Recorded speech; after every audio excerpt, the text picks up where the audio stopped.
Can I make a measurement below 1 milliwatt with an XLP12 thermal probe? The answer is yes. However, you need to take a few steps to control the measurement environment if you hope to have good results. We'll assume you need to measure a source that is in the mid to far IR.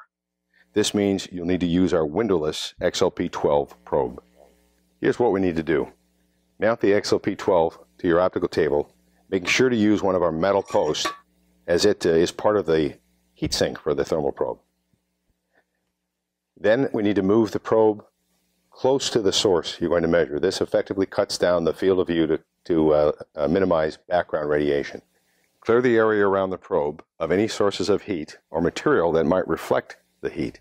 Make sure your hands, arms, and body are not in close proximity to the probe. In addition, I recommend you turn off the air conditioning in your lab to avoid instability due to air currents. Now let's plug the XLP12 probe into the Maestro and turn it on.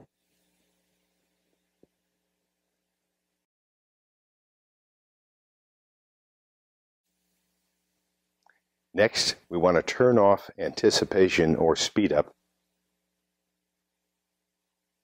This will give the probe a slower response to the fluctuations in the laser power and enhance the stability of our measurement.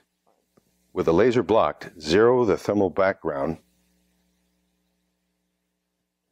making sure to stand clear of the probe. Once the display reads close to zero, you might have to press zero more than once. Let the system set for about 1 minute. If the reading drifts up and down, this may mean that the probe has not yet reached thermal equilibrium. Give it another few minutes and repeat the procedure. Once you have a stable zero, you can measure the laser power. Okay, let's unblock the laser. You now have to wait about 30 to 40 seconds for the XLP12 thermal probe to reach its peak.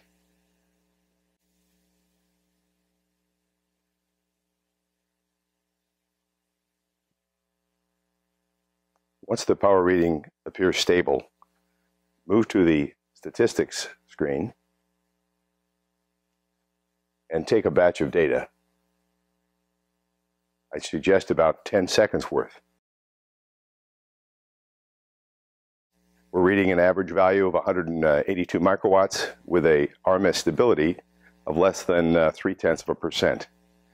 You're done. Record the average power and you'll have successfully measured your sub-milliwatt laser with our sensitive XLP12 thermal probe. If you're measuring low power in the 250 to 2100 nanometer range, we'd recommend using our XLP-F-12 probe, as it includes a filter which blocks black body radiation and air current.